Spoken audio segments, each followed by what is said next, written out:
Louisiana Tech goes to 2-0 in Conference USA action with a 64-44 victory over UTEP. From the TAC, back courtside, Brett Dolan and Darius Walker.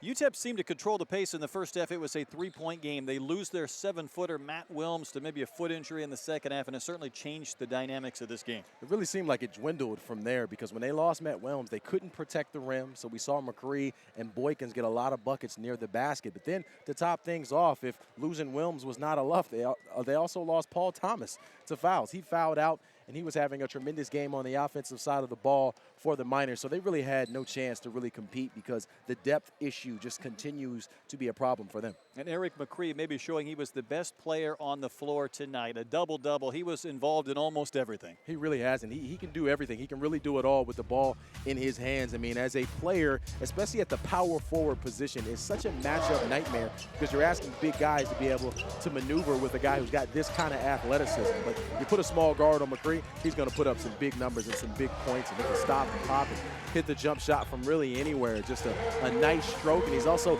left-handed, which adds a little bit of a wrinkle when you're trying to guard him because most of the time you're not used to seeing left-handed players with this ability. So kind of reminds you a little bit of James Harden.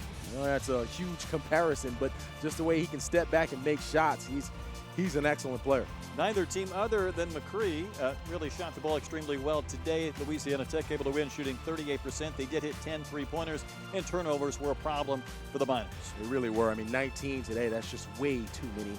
They didn't do enough on offense. Dominique Artis, one of their stars, was really kind of non-existent today. He only had 4 points in the game today. So the struggles continue for the Miners, but the prosperous season continues for the Bulldogs. They're continuing to ride high and winning a lot of games. La Tech with a win tonight at home against UTEP, 64-44 from Ruston, Louisiana.